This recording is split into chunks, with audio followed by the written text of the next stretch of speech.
¿De qué manera respondes tú cuando tienes un problema o una crisis severa? Porque no es hasta que el problema viene a nuestras vidas cuando sabemos de qué calibre estamos hechos. No es hasta que enfrentas la tragedia, hasta que te das cuenta si tu fe es una fe bíblica.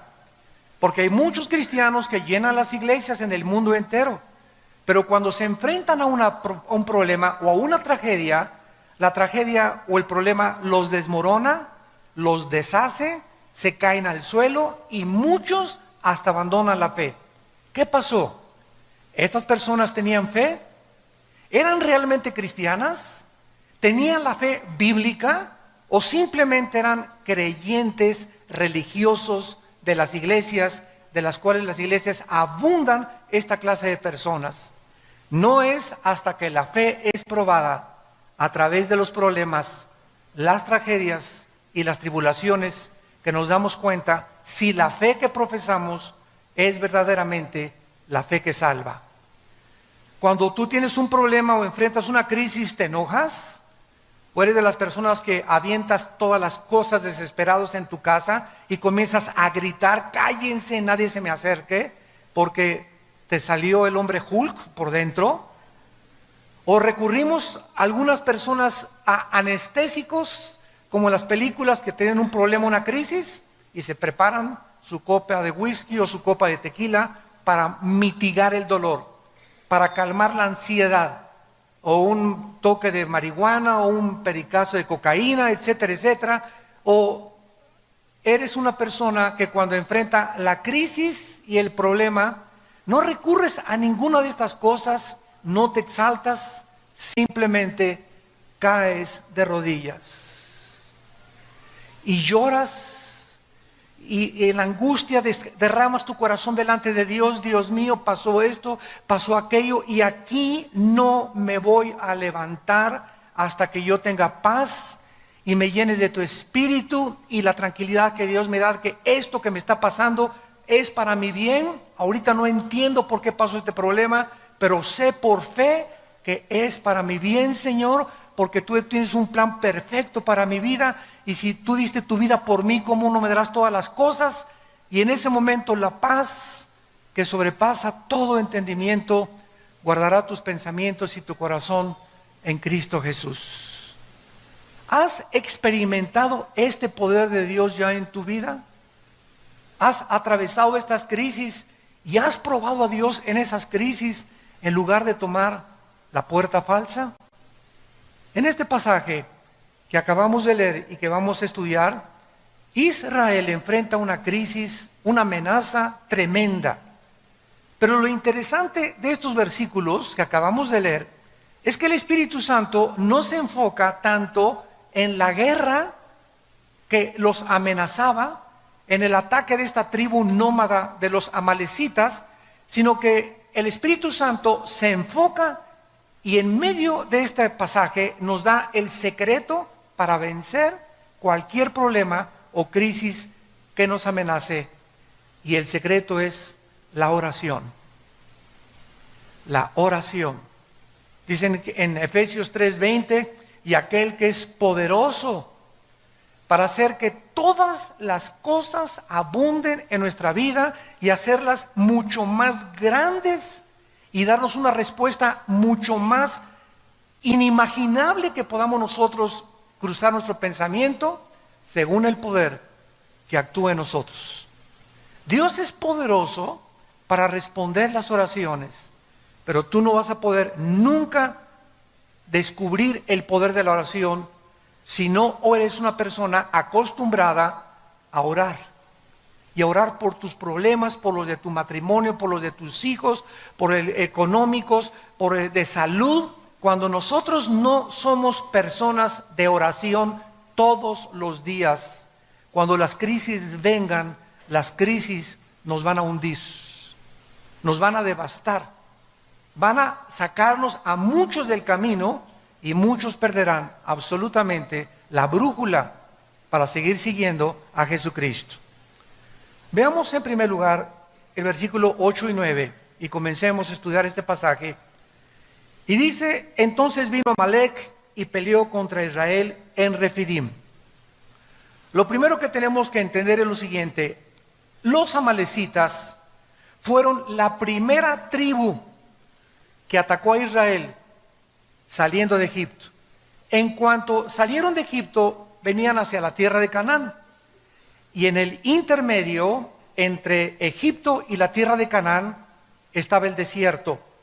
Los amalecitas eran una tribu nómada, eran salvajes, sanguinarios, descendientes de Esaú. Eran primos de los judíos. Los amalecitas tenían el conocimiento de que ese pueblo que estaba atravesando Israel y que se dirigía a Canaán era el pueblo de Dios. ¿Cómo lo sabían? Por Esaú, porque ya Dios a Jacob le había dado las promesas de la tierra prometida. Esaú era hijo de Jacob y se había transmitido la promesa de Dios a través de las generaciones. Pero los amalecitas no creyeron esta promesa, se aislaron totalmente, se volvieron salvajes y comenzaron a envidiar a Israel. Cuando salieron los israelitas de Egipto y se dirigen a la tierra de Canaán. Entonces ellos pensaron, ¿verdad? O van a acabar con nosotros en el camino, porque las tribus estaban en el camino de Israel. Israel no tenía ninguna intención de atacar a los amalecitas. Ellos querían simplemente llegar a la tierra de Canaán, pero los amalecitas, de una forma sanguinaria, se lanzaron despiadadamente para atacar a los judíos. Dios había ordenado el exterminio total de Amalec. Dice, por ejemplo, en Deuteronomio 25:19, cuando Jehová tu Dios te dé descanso de todos tus enemigos alrededor en la tierra que Jehová tu Dios te da por la heredad para que la poseas, borrarás la memoria de Amalec de debajo del cielo, no lo olvides. Dios dijo, no tengan misericordia de Amalec, destrúyanlo, acaben con estas tribus porque ellos son los más despiadados y sanguinarios y ellos no se van a arrepentir jamás. Ahora bien, vemos que el rey Saúl, más adelante, fue destituido del trono de Israel. ¿Por qué? Porque cuando Dios le ordenó destruir al rey amalecita, lo perdonó.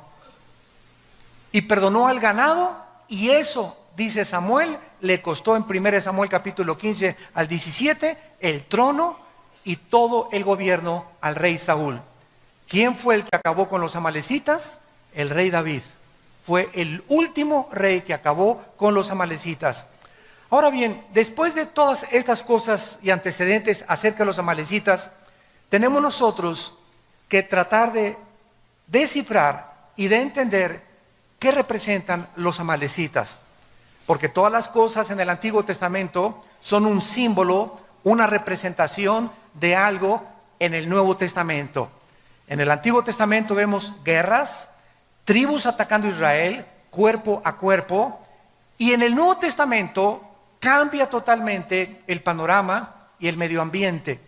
Y dice Efesios 6:12, ahora los cristianos ya no tenemos lucha cuerpo a cuerpo contra nadie. Ya no tenemos lucha contra sangre ni contra carne. Nuestros enemigos no son los comunistas, ni los musulmanes, ni los ateos, ni tu suegra, ni tu vecino, ni los endemoniados, ni los nazis, ni los fascistas. Nuestra lucha ahora no es física. Tenemos que entender los cristianos que ahora estamos luchando contra potestades espirituales, contra gobernantes que controlan el espacio, los gobiernos y las mentes de las personas, contra gobernadores de las tinieblas, contra huestes, ejércitos, pero de millones de criaturas que Cristo les llamó demonios. Criaturas inteligentes que están vagando alrededor del planeta Tierra sin cuerpos, porque no tienen cuerpos. Hay una historia, ¿verdad?, por qué perdieron los cuerpos en el mundo preadámico, pero estos demonios tratan de entrar a cuerpos humanos para controlar tus pensamientos, la forma como tú ves la vida, para especialmente atormentarnos. Satanás es el maestro en el arte de la tortura china. Si algo los demonios hacen con nosotros es atormentarnos, meterte ideas de celos, semillas sembradas de duda contra tus pastores, contra tu esposa, contra tus hijos, contra tus padres, contra el gobierno. Nos tratan de perturbar, de poder sacarnos de nuestras casillas, de que no pensemos coherentemente ni de una forma objetiva, sino que podamos llenar nuestros pensamientos de odio, de amargura, de resentimiento y de fracaso. Te atormentan y te dicen: tú no vas a salir de perico perro, tú nunca vas a progresar, nunca te vas a volver a casar, todas las mujeres son iguales, todos los hombres son iguales, todos los gobiernos son iguales, y las iglesias son una bola de hipócritas, esto y el otro, no le creas a nadie. Y el mundo está gobernado, ustedes lo saben, por el odio. Si hay un espíritu ahorita en el mundo, es un espíritu de odio y de violencia.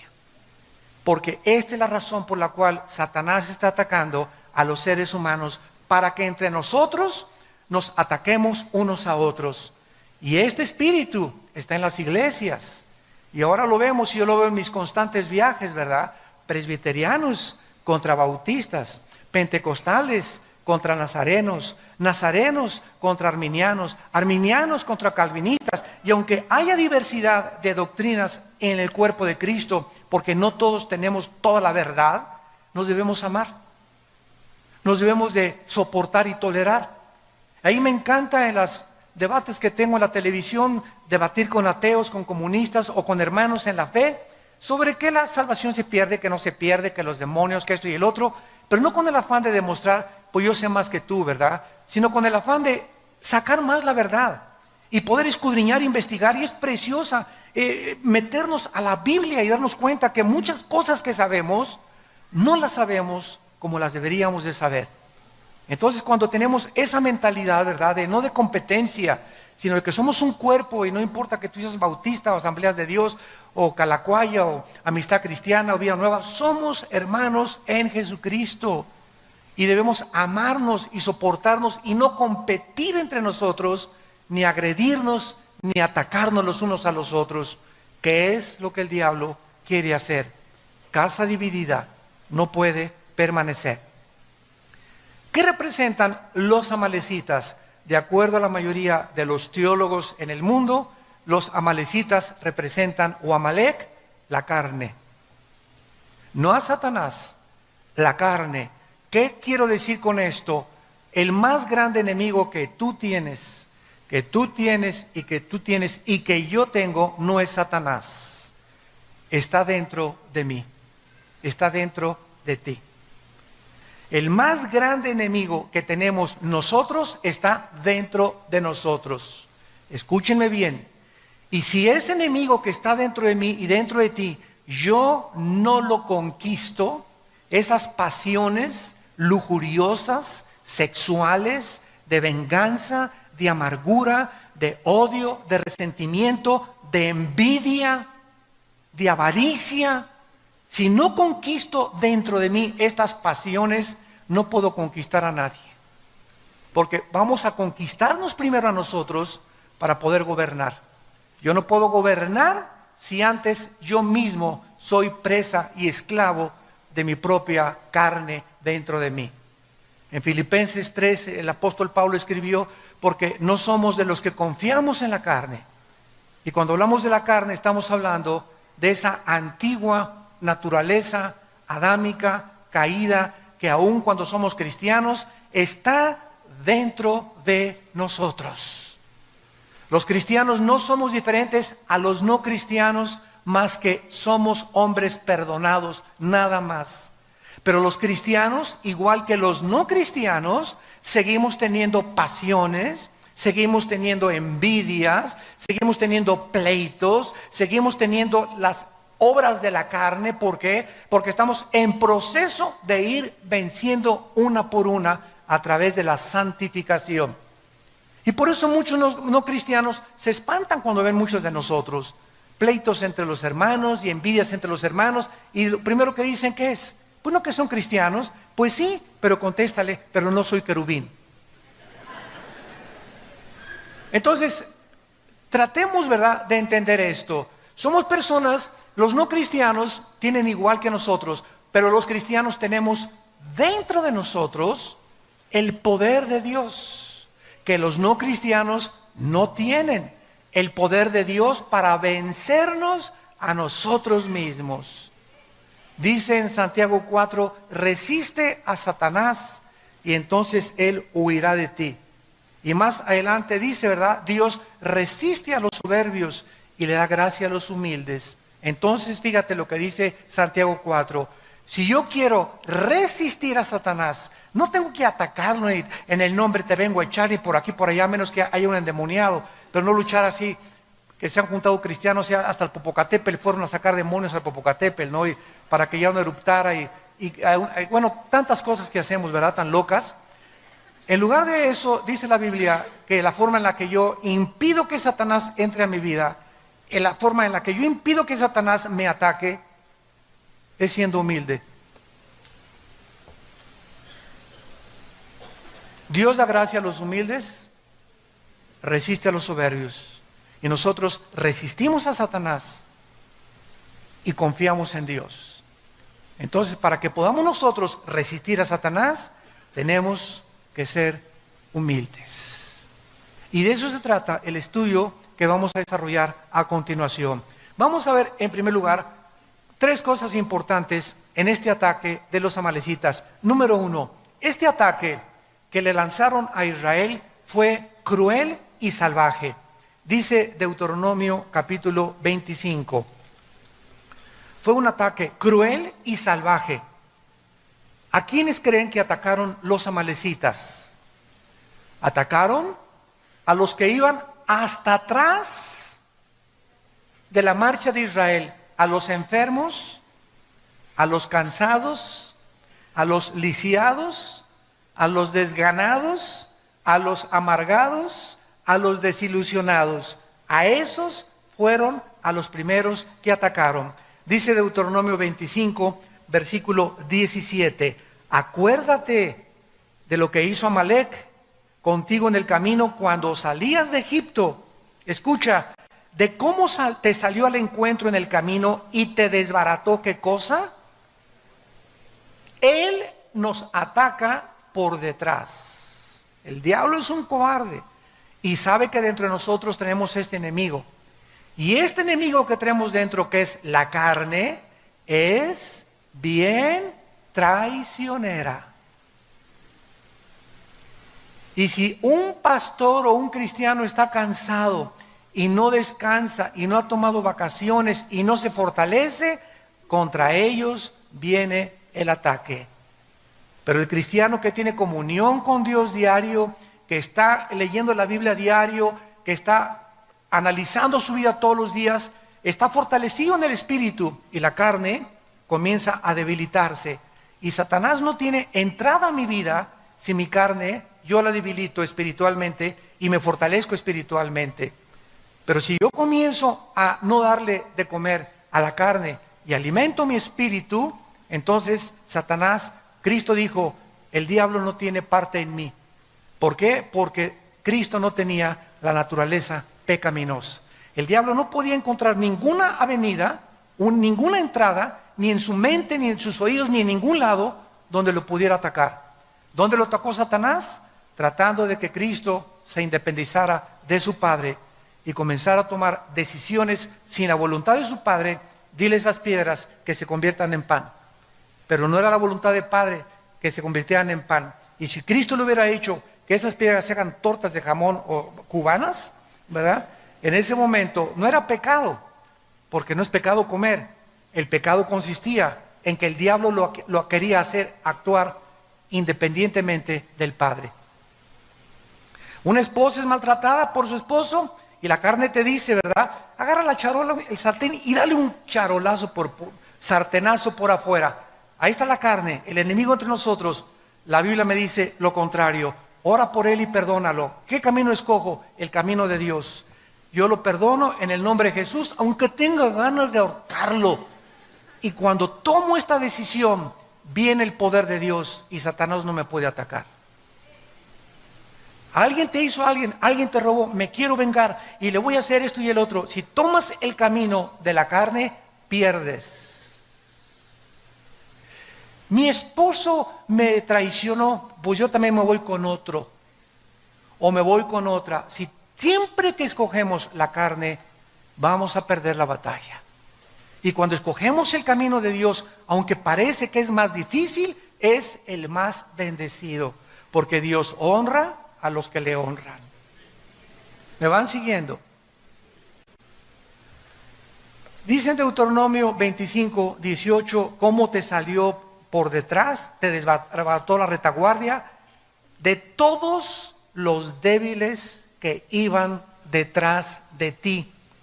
Cuando tú estabas cansado y trabajado y no hubo ningún temor de Dios. La carne es débil, débil, débil, débil. Marcos 14, 38. Orad porque el espíritu está presto, pero la carne es débil. Esta es la razón por la cual ustedes jóvenes que tienen un noviazgo, cuando sabes que tu enemigo está dentro, y ayer fuiste a una reunión de jóvenes y hablaste en lenguas y viste al arcángel Gabriel que se te apareció y te levantaste, hasta te levitaste del suelo y ya crees que eres querubín, ya eres especial en la iglesia, y al otro día te vas con tu novio a Chapultepec y él está débil en la carne. Y tú esa mañana, ayer estuviste muy fuerte y ayer tuviste experiencias espirituales maravillosas, pero todos los días amanecemos totalmente sin baterías. El pan nuestro de cada día, dánoslo pasado mañana, Señor. La semana que entra, el pan nuestro, dánoslo hoy. Cuando Dios les dio el maná, ¿qué les dijo en capítulo 16 a Moisés? Diles que no junten el maná para el otro día, porque se les echa a perder. ¿Cuál es la lección? Que no dependamos de las fuerzas que tenemos hoy para el día de mañana. Cada día tenemos que enfrentar la guerra espiritual. Un matrimonio no puede en los primeros años ya compaginarse, y un matrimonio no podía decir, ya la hicimos. Puedes tener 70 años de casado y seguir teniendo problemas en el matrimonio, porque ninguno de los dos es querubín todavía. El matrimonio es algo de lucha, lucha, lucha, lucha, lucha toda la vida. Y si tú no estás luchando con Dios de tu lado, orando con las manos levantadas al cielo, ¿verdad? Amalek va a destruir tu matrimonio. Porque te va a convencer el diablo que esa mujer no es para ti. Te va a convencer que tu esposo tiene cara de ardilla. Y que puedes tener una persona con cara de Sylvester Stallone, ¿verdad? Y comenzamos con esas ideas por causa de que comenzamos a creer que podemos vencer y tener victoria sin una vida de oración. Esta ha sido siempre la estrategia de Satanás. Satanás no puede atacarnos más que a través de nuestra carne.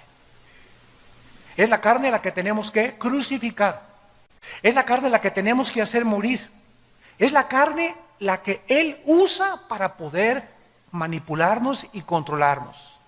Miren ustedes en Colosenses capítulo 3, en el Nuevo Testamento, el consejo que Pablo le da a la iglesia. Colosenses capítulo 3, versículos 5 y 6.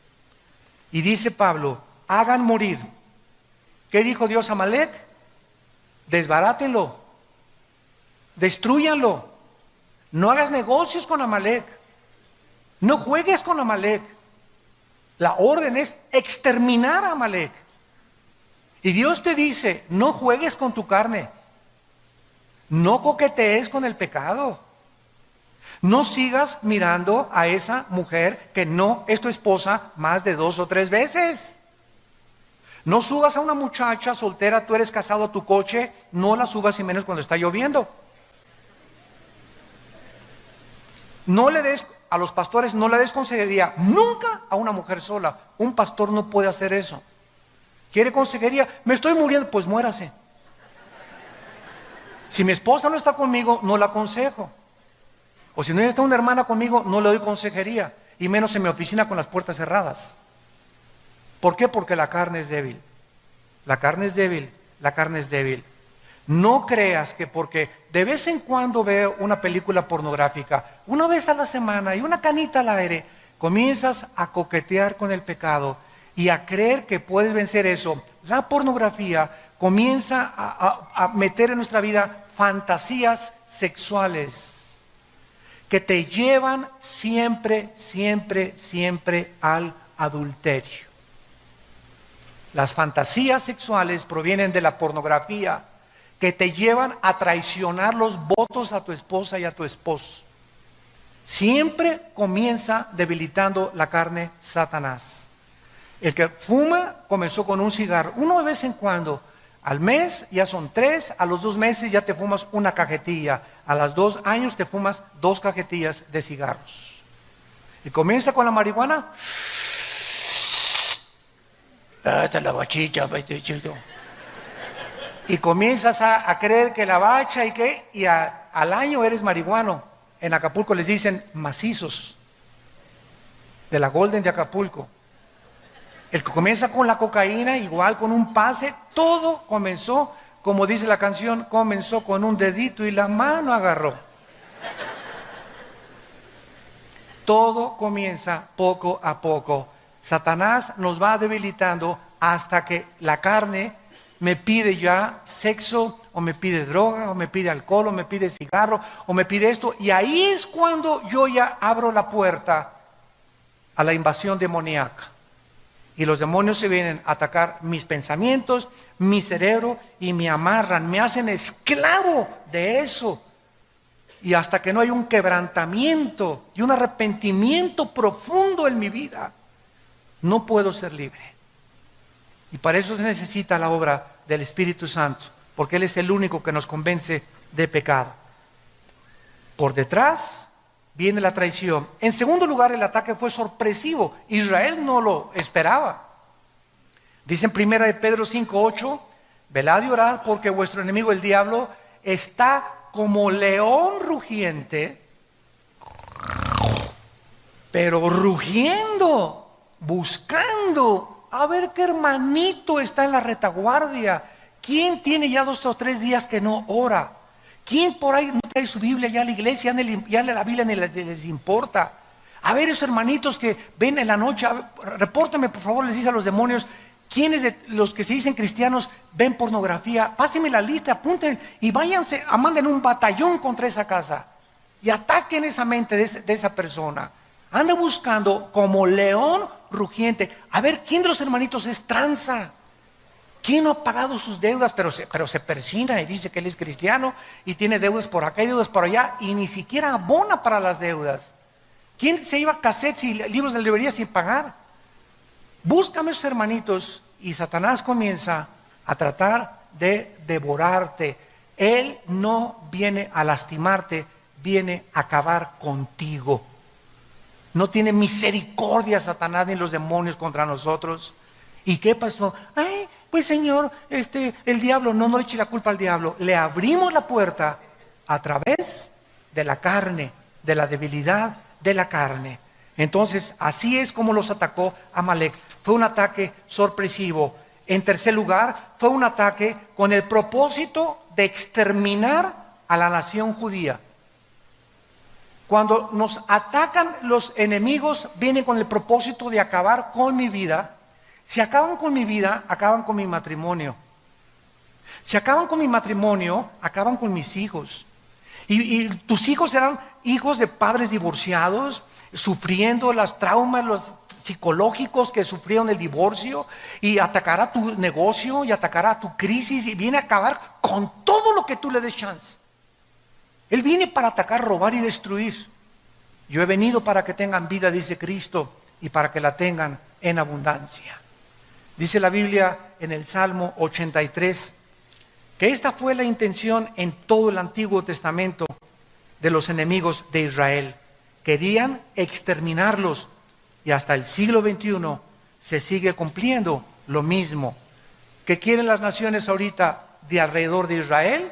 La guerra del 67, la guerra de Yom Kippur del 73, la guerra del 81 y los demás ataques que les han lanzado, exterminar a los judíos. ¿Qué dijo el presidente de Irán, Ahmadinejad? Queremos borrar del mapa a Israel. ¿Por qué ese odio? O sea, ¿por qué Hitler quiso borrarlos del mapa? ¿Por qué en los tiempos de Esther quisieron borrarlos del mapa? ¿Por qué los babilonios los quisieron borrar del mapa? Porque es la única civilización a través de la historia que el mundo los ha querido exterminar. Y a pesar de ser una nación tan indefensa y tan frágil, a pesar de los millones de enemigos que tienen, nadie ha podido hacer nada contra ellos, porque Jehová ha dicho: si tú tocas a mi pueblo, me tocas a mí. Dice en el Salmo 83, versículo 3, contra tu pueblo han consultado astuta y secretamente. Han entrado en consejo contra tus protegidos. Han dicho: venid y destruyámoslos, para que no sean nación y no haya más memoria del nombre de Israel. ¿Se dan cuenta de la intención del enemigo? Queremos exterminarlos, queremos acabarlos. Es más, que nadie se vuelva a acordar de que Israel existió en el mundo. Ahora que Ahmadinejad dijo en las Naciones Unidas que quería borrar del mapa a Israel, Benjamín Netanyahu contestó: bueno, por lo menos reconoció que estamos en el mapa. Porque si ustedes van al Medio Oriente, en el 80% de los países árabes y en Irán, en los mapas en las escuelas de la primaria, no está Israel en el mapa geográfico. No lo consideran ni siquiera que existe en el mundo. ¿Ese odio de dónde viene? ¿De dónde viene ese odio dentro de mí que me quiere autodestruir? Lo que vemos colectivamente y nacionalmente a través de Israel, lo vemos individualmente dentro de nosotros. Qué increíble que dentro de mí exista el espíritu más grande de autodestrucción. Porque somos autodestructivos y no necesitas ser cristiano para reconocerlo. Simplemente te pregunto: ¿por qué fumas? ¿No sabes que cuando el humo, el cigarro, la lengua, el paladar, el esófago, la laringe, la tráquea, los pulmones, los alvéolos, ¿no sabes que todo te está envenenando y que te está impidiendo disfrutar de la vida, ver a tus nietos crecer, disfrutar, tener una mente más clara? El cigarro te ofusca, todas las neuronas del cerebro te las comienza, ataca las cromosomas también del cuerpo y del ADN. ¿Por qué lo haces? Y tú me contestas: porque me gusta. Oye, pero ya aquí médicamente, mira, ya el doctor te está diciendo que hasta las cajetillas dicen: este producto es nocivo para su salud. ¿Cómo es posible que, sabiendo nosotros que esto es veneno, yo me lo siga comiendo? ¿Qué significa esto? Que la Biblia tiene razón. Somos autodestructivos. No nos queremos. ¿Por qué tienes la panza de Santa Claus que tienes? ¿Que no sabes que vas a enfermarte, que el colesterol, la diabetes, etcétera, etcétera? ¿Por qué no haces ejercicio? ¿Por qué no tomas suficiente agua? ¿Por qué no hacemos por sobrevivir y mantenernos un poquito más saludables? ¿De dónde viene esos pensamientos de no quiero, estoy flaca, me da esto, por aquí, por allá, cuando estamos pagando un precio de algún día acabar en un hospital y pagar millones de pesos por una cirugía o por una operación, porque no quisimos tener en cuenta nuestro cuerpo? ¿De dónde viene esto? De la autodestrucción de Amalek dentro de nosotros. Y dice Dios: hagan morir las obras de la carne. Inmundicia, fornicación, malos pensamientos, cosas por las cuales, ya lo leímos en Colosenses, viene la ira de Dios. Dios dijo: yo estoy enojado contra Amalek. Y en el Nuevo Testamento, mi ira es contra las personas inmorales. ¿Quieres hacer enojar a Dios?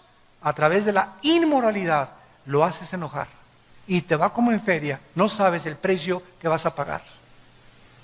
¿Por qué? Porque va a destruir tu vida. La pornografía es como una termita que se mete entre nosotros y nos deshace moralmente. Hace poco acaban de entrevistar a un candidato a la presidencia y reconoce que ha tenido amantes. Y se ve con una naturalidad tremenda, ¿verdad? Los políticos en Estados Unidos, por todos lados. Divorcia el mundo, la moral de las obras que ellos hicieron. Es que este hombre hizo esto, hizo puentes, hizo construcciones.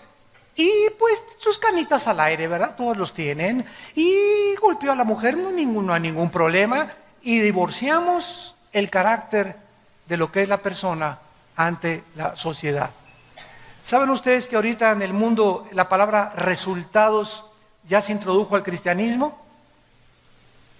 Y dicen los cristianos, tuvimos muy buenos resultados en esta campaña. Y saben una cosa, la palabra resultados no existe en la Biblia. Una máquina produce resultados, una computadora produce resultados, un robot produce resultados, pero un organismo vivo produce fruto. Solamente los organismos vivos producen fruto. Entonces nosotros no estamos para producir resultados, sino fruto. Apocalipsis 2, del 1 al 4. Mira la iglesia de Éfeso. Yo sé que eres celoso y repartes folletos y das tu diezmo y vas a la iglesia y cantas aleluya y vas a la misa de 7 de la mañana y te bautizas y esto es el otro, bla, bla, bla. Y ninguno de estos resultados los quiero porque tengo contra ti que no amas a nadie. Has perdido tu primer amor. Entonces vemos que muchos políticos, muchos cristianos tienen resultados. Hicieron una iglesia grande o políticos hicieron obras grandes, todo, ¿verdad? Resultados. Y Dios no busca lo que hacemos, sino lo que somos. Lo que somos. El carácter de tu vida es lo que le interesa a Dios. Lo vamos a ver en la segunda conferencia que voy a hablar sobre Juan 15, la vid y los pámpanos. Ahora regresamos a nuestro pasaje en penúltimo lugar y vemos el meollo de lo que queremos estudiar. Moisés le dice a Josué, y en ese tiempo Josué era joven, pero muy bien entrenado, para que Moisés le haya dicho, hazte cargo de la lucha contra Amalek y dirige tú las tropas, es porque Josué era un joven entrenado en el cual Moisés confiaba. Pero vean esto maravilloso. Le dice, ve y pelea con Amalek. Mientras tú estás peleando ahí en el campo de batalla, Josué, yo voy a subir a la colina, a un montecito. Y allá en el montecito, ¿verdad? Voy a subir con la vara de Dios. La vara de Dios representaba el poder de Dios. Y de una forma increíble y profunda, dice la Biblia en el versículo 10, entonces Josué, como le dijo Moisés, peleando contra Amalek, y Moisés, Aarón y Hur, tres personas subieron a un monte, al cumbre del collado. Y sucedía que cuando alzaba Moisés la mano, Israel iba ganando la guerra. Mas cuando Moisés bajaba la mano, Israel comenzaba a perder la guerra. ¿Qué es lo que Dios nos está enseñando a través de este retrato espiritual? Que lo que sucede en el mundo no se gana a través de la fuerza, ni del poder militar, ni de la economía, ni de tus recursos financieros. Lo que sucede en el mundo y lo que determina la victoria en tu familia, en la ciudad, en la política, en una nación, es algo que repercute en el cielo. La pelea no es aquí abajo, la guerra es aquí arriba. Es arriba, en las regiones celestiales, donde nosotros tenemos que pelear para que las cosas de aquí abajo funcionen. Santa Virgen de la Macarena. Nuestra guerra es espiritual. Y si usamos las armas carnales y terrenales, el enojo, la venganza, con mi dinero, mis influencias. Ya mi compadre o el próximo gobierno lo van a hacer senador, y confías que tu compadre, cuando lo hagan senador, va a mejorar tus finanzas. En ese momento Dios está viendo que estás quitando tus ojos de Él y que estás creyendo que es tu compadre el que van a poner. Puedes depender y mejorar tu sueldo o mejorar tu posición. En ese momento cambias a Dios en imagen de semejanza de hombre corruptible. Y ya no puedes repetir con el Salmo 121, ¿de dónde vendrá mi socorro? De mi compadre que lo van a hacer senador. ¿De dónde vendrá mi socorro? De mis influencias que tengo, de mis amistades que me estoy logrando, de lo que estoy transando, de la forma como estoy avanzando en la vida. Y en ese momento hemos abandonado totalmente el concepto de que es aquí arriba donde yo puedo garantizar aquí abajo mi dependencia, mi permanencia y mi seguridad económica también. No inviertas aquí ahorita el mundo, ¿verdad? Vamos a comprar oro, vamos a comprar plata. Ahorita en Estados Unidos, ves en periódicos así, páginas enteras, compramos oro y metales. Porque es en lo único en lo que el mundo está confiando ahorita que no se va a devaluar: el oro y los metales preciosos, las joyas, etcétera, etcétera. Y los cristianos digo, ¿dónde podemos invertir el dinero? ¿Y qué nos dice Dios? El mundo nos dice, invierte aquí, invierte en el banco. Pero tenemos a Dios que nos dice, no inviertas donde el orín y la polilla corrompen. La bolsa de valores puede caer, el dólar puede caer, y de la noche a la mañana, Juan Camaney, te vas hasta el suelo. Porque yo deshago como polilla lo que más aprecias tú. Invierte en mi reino y jamás te faltará nada. Siembra donde el orín y la polilla no corrompen. ¿Ven el cambio de valores? El mundo te dice aquí y Dios te dice acá. ¿En dónde están tus valores? ¿En la tierra o en el cielo? Busca mi reino arriba. Busquen a Cristo arriba. Buscar las cosas donde hemos resucitado arriba. Porque ahí están las bendiciones. Los he bendecido, Efesios 1:3, con toda bendición espiritual en las regiones celestes. Nuestras bendiciones están ahí arriba. Nuestro banco está ahí arriba. Quiero bajar y tener provisión para poder invertir aquí. Le tengo que pedir a Dios, tener comunión con Dios a través de la oración, hacer contacto con Dios a través de la oración. Y en el banco de Dios, Él lo abre, y abriré las ventanas y las derramaré sobre ustedes hasta que abunde la bendición, dice el Señor. Porque has puesto tu confianza en Jehová, yo también te libraré, te pondré en alto y te mostraré mi salvación. ¿Dónde tenemos nuestro corazón? ¿Dónde está tu corazón?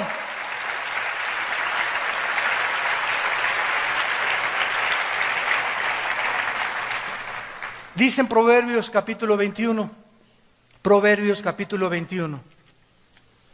Y estos conceptos, hermanos amados, espirituales, tienen que ser una realidad en tu vida, para que salgas del pozo de la desesperación, para que salgas de esa vida de aflicción, de tormento, de pobreza extrema, donde yo no voy a salir nunca de perico perro, y así me hizo Dios, y así me voy a morir. Tienes que cambiar tu manera de pensar y poner tus ojos y entender en dónde está la guerra, en dónde tenemos que pelear. Dice Proverbios 21, versículo 30 y 31, no hay sabiduría. No consultes a los astrólogos ni a los eruditos científicos y matemáticos, políticos, antropólogos. No hay sabiduría en este mundo. No hay inteligencia, ni Stephen Hawking, ni Sócrates, ni nadie, ni consejo. No hay nadie que te pueda aconsejar mejor que Dios. El caballo se alista para el día de la batalla, mas Jehová es el que da la victoria. Nos podemos preparar y hacer esto y planes, pero no van a depender de mis planes, de mis relaciones, de mis recursos. Va a depender de mi relación con Dios. Todo viene de arriba.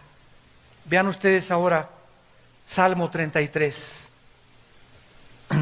versículo 16 y 17. Y dice así, Salmo 33, del 16 al 17. Vano para salvarse es el caballo. La grandeza de su fuerza a nadie podrá librar. He aquí el ojo de Jehová sobre los que le temen, sobre los que esperan en su misericordia, para librar sus almas de la muerte y para darles vida en tiempo de hambre. Santos de Dios, ¿cuál es el propósito por el cual Dios escogió a Israel? Él hubiera escogido a los italianos, a los mexicanos. Ellos no son mejores que nosotros, no son más inteligentes que los árabes. Simplemente Dios escoge a un pueblo en un punto geográfico de la tierra para que la atención del mundo se enfoque en ese pueblo y veamos en ese pueblo los milagros de Dios, de sobrevivencia de ese pueblo, a pesar de que todas las circunstancias estaban y han estado siempre en su historia en su contra. En la guerra del 67, los 7 días del 1 al 7 de junio de 1967, los rodearon 20 millones de árabes, a los judíos. En la ley de las probabilidades, matemáticamente tenían 10 a la 12ª potencia de probabilidades de salvarse, que es infinitamente imposible.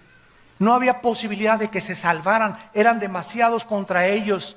Y en 6 días los judíos hicieron una obra de la milicia y un ataque, y la forma como respondieron, que ningún experto militar ni los jefes de West Point en Estados Unidos han podido decir cómo es posible que hayan podido sobrevivir. Y todavía el 7º día, ¿por qué creen que terminó en 6 días? Porque el 7º tenían que descansar. Hasta con eso, ¿verdad? Entonces, simplemente Israel es un ejemplo nada más del poder de Dios. Y ahora Israel está en la banca. Se van a seguir cumpliendo las profecías en él. Ahora Dios ha tomado un pueblo de judíos, griegos, italianos, mexicanos. Ahora ya no hay judío, no hay gentil. Ahora somos nosotros la iglesia. Y a través de nosotros Dios está mostrando la multiforme sabiduría que está en nosotros. Los ángeles, dice Efesios 3, están aprendiendo de nosotros, de la forma como reaccionamos, la fe que tenemos, porque para los ángeles no hubo gracia. Los ángeles no conocen la misericordia. Ellos pecaron y los condenó Dios. No hubo gracia para los ángeles. ¿Por qué no hubo gracia para los ángeles? Porque ellos veían a Dios y nosotros somos un pueblo que no vemos a Dios. Estamos en desventaja a los ángeles, y a los que mucho se les da, mucho se les pide. Ellos fueron criaturas que veían a Dios todos los días, cara a cara. ¿Cómo no iban a tener fe si no iban a ver a Dios? Nosotros somos un pueblo que no vemos a Dios, pero que creemos, y eso es lo que le agrada a Dios, que lo que creamos aunque no lo veamos. Simplemente creer lo que Él dijo en su palabra. Y esto es exactamente lo que sucedió con Amalek. Ellos comenzaron a darse cuenta que no es con espada ni con ejército, sino con mi espíritu, dice el Señor. Moisés sube a orar a la colina y comienza a prevalecer. Lo que sucede en el campo de batalla determinó lo que Moisés hacía en la colina. Mi vida de oración va a determinar la felicidad de mi matrimonio. Mi vida de oración va a determinar la salud y la protección de mis hijos. Mi vida de oración y comunión con Dios va a determinar mi prosperidad en mi negocio. Porque Dios me quiere prosperar, Dios me quiere bendecir, no para enriquecerme a mí, sino para ser yo un canal con lo que Dios me da para bendecir más su obra. Porque Dios tiene que buscar canales de bendición. Podían bajar los ángeles y hacer la obra de Dios, y los ángeles construir iglesias, y los ángeles predicar el evangelio, pero a Dios le agradó a nosotros usarnos para su gloria. Es Dios el que quiere usar a la iglesia ahora. Y finalmente, vemos que Moisés también, dice la Biblia aquí en Éxodo, versículo 17, se cansaba. Versículo 12, Éxodo 17, 12, y las manos de Moisés se cansaban, por lo que tomaron una piedra. Deuteronomio 32, tú eres la roca. Efesios 2, 20, la piedra es Jesucristo. Cuando Pedro le dijo a Cristo, tú eres el Mesías, el Hijo del Dios viviente. Y Cristo le contesta, tú eres Pedro, y sobre esta roca edificaré mi iglesia. No estaba diciendo que sobre Pedro, estaba diciendo sobre la roca que es Jesucristo. Sobre Él está, Él es la piedra del ángulo, no un hombre. Él es la piedra del ángulo, Él es la roca. ¿Qué simboliza esto? Que la vida nos cansa. ¿No es verdad? Yo llego, créamelo, en estos viajes que he tenido últimamente, llego así a mi casa, ya a la casa de ustedes donde vivimos, y llego cansado del avión, manejado, problemas por acá, esto y el otro, guerras espirituales, a veces problemas con los hijos, etcétera, etcétera, y cae uno así desguanzado, paz, y caigo, me pongo mis cojincitos para no lastimarme más mis rodillas, y ahí hincado, ¿verdad, Padre Santo? A implorar, a veces lloro ahí 15 minutos, 20 minutos, Señor, ya no puedo, Señor, y no quiero pensar ya en nada, Padre, ayúdame. Y conforme más tiempo oro y más tiempo oro, comienzo a sentir cómo me levanta algo sobrenatural. Y después de media hora, 40 minutos de estar con el Señor, como que de repente cambió todo el panorama y todo lo ves ya un poco más claro. ¿Por qué? Porque nos cansamos. ¿Quién no se ha cansado de vivir? ¿Quién no está cansado del matrimonio, de los hijos, del problema, del gobierno, de la economía? Todos nos cansamos, somos seres humanos. Necesitamos a Cristo. Vengan a mí todos ustedes, los que están trabajados y cansados, y yo los haré descansar. La roca sobre la cual Moisés se sentó representa a Cristo. Tenemos, aparte de que estar orando continuamente, tenemos que descansar en el Señor. Y lo más maravilloso de esto es que ya sentado Moisés sobre la piedra, se le cansaban las manos. Ya descansaba el cuerpo, se le cansaban las manos. Y dice la Biblia, entonces en Éxodo, y Aarón y Hur, versículo 12, sostenían sus manos de un lado y del otro, así hubo firmeza hasta que se puso el sol. En segundo lugar, nosotros necesitamos en la oración tener compañeros. No podemos orar solos. Dichosos ustedes los que se ponen de acuerdo con alguien. Oye, estoy orando por mi familia, ¿me ayudas a orar por mi familia una vez a la semana, Juanita? Fíjate que tengo un hijo que se nos fue de la casa. ¿Cuántos de ustedes vienen aquí? Tenemos un buzón de oración. Hermano, veo ahorita que acabo el servicio, una cola. Hermano, ¿me echa su bendicioncita? ¿Me echa agua bendita? Al ratito me van a decir eso. ¿Me echa tantita agua bendita? Hermano, ore por mí. Y muchos de ustedes creen que el pastor, en el nombre de Jesús, oro por ti y ¡pum! Ya tus problemas se van a solucionar. ¿Sabes una cosa? Que no es mágico. No es mágico. No es la vara de Aladino. Claro que oro por ti, pero no va a solucionar eso tus problemas. Tú tienes que tener alguien, un amigo, una amiga, que esté continuamente orando contigo y por tu familia. ¿Lo tienes tú? ¿Tienes esos amigos, compañeros, escuderos de oración? Cada vez que tenemos un desayuno nosotros, ahorita hay como 15 personas, ahorita orando por este mensaje. Que están detrás ahorita orando por mí. Padre, sosténlo, fortalécelo, dale memoria, dale salud, dale claridad en sus pensamientos, porque si no tengo gente orando por mí, no puedo luchar yo solo. Somos un cuerpo y nos necesitamos unos a otros. Y terminamos con 3 expresiones de la oración. ¿Qué es la oración? ¿Qué expresa la oración? 3 cosas, apúntenlas. Número 1, humildad. Te necesito. ¿Qué haces cuando vienes a orar? Estás demostrándole a Dios, te necesito. Demostramos al hincarnos que dependemos de Él. ¿Qué es la humildad? No es, hermanito, ¿cómo estás? ¿Verdad? Y con sombrerito, todo así, el cuello roto, y una persona muy humilde. Eso no es humildad, ¿verdad? Eso es pobreza, eso es... La humildad de la Biblia es la dependencia de Dios. Si tienes 3 o 4 días sin orar y no leer la Biblia, eres una persona orgullosa, porque le estás diciendo a Dios, no te necesito más que el domingo. El viernes hay reunión de oración, Señor. De lunes a martes déjame, ¿verdad? No te necesito. El miércoles voy a la reunión de oración. Pero cuando oramos estamos demostrando, en primer lugar, humildad. Cristo dijo en Juan 15:4, separados de mí, nada podéis hacer. En segundo lugar, demuestra fe. ¿Qué es la fe? Confianza. Es necesario que el que se acerca a Dios crea que le hay. Estoy confiando, Señor, en que por eso vengo a orar. Vengo a orar, Señor, porque te reconozco que te necesito y porque confío que tú eres el único que me puedes ayudar. No el pastor, no la comadre, no mi mamá, no mi suegra. Tú eres el único que me puedes ayudar. Y en tercer lugar, amor. Señor, vengo a orar porque te amo. Porque te quiero. Porque amo tu presencia. Como el siervo clama por las aguas, así clama mi alma por ti, oh Dios. Mi alma tiene, oh sed de ti, Señor. Te amo, te necesito, Padre. No encuentro fuerzas más que en ti, Padre Santo. En tu presencia y plenitud de gozo. Tú estás demostrando humildad, confianza y amor cuando vienes a orar. ¿No quisieras convertirte de aquí en adelante en un guerrero de oración? Oremos. Padre, gracias por tu palabra. Gracias, Señor, por mostrarnos la imprescindible necesidad de vivir en tu presencia, de reconocer que no tenemos fuerzas algunas naturales en nosotros mismos, sino todo lo contrario. Amalek vive dentro de nosotros y es traicionero y es sorpresivo, y cuando menos lo esperamos caemos en tentaciones que hunden a los hombres en destrucción y perdición.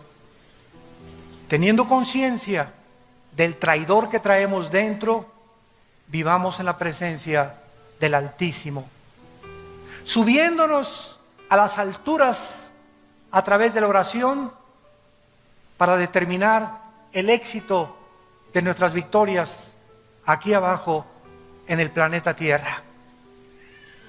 Pongamos las cosas y los ojos en las cosas de arriba, donde nuestra vida resucitada está juntamente con Cristo. Y cuando Él se manifieste, nosotros seremos manifestados con Él en su gloria, porque nuestra vida está escondida en el Hijo de Dios. En esta mañana, entrégale tu vida a Cristo. Si eres cristiano, dile: Señor, perdona mi vida de oración. He sido un flojo, he realmente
Thank you.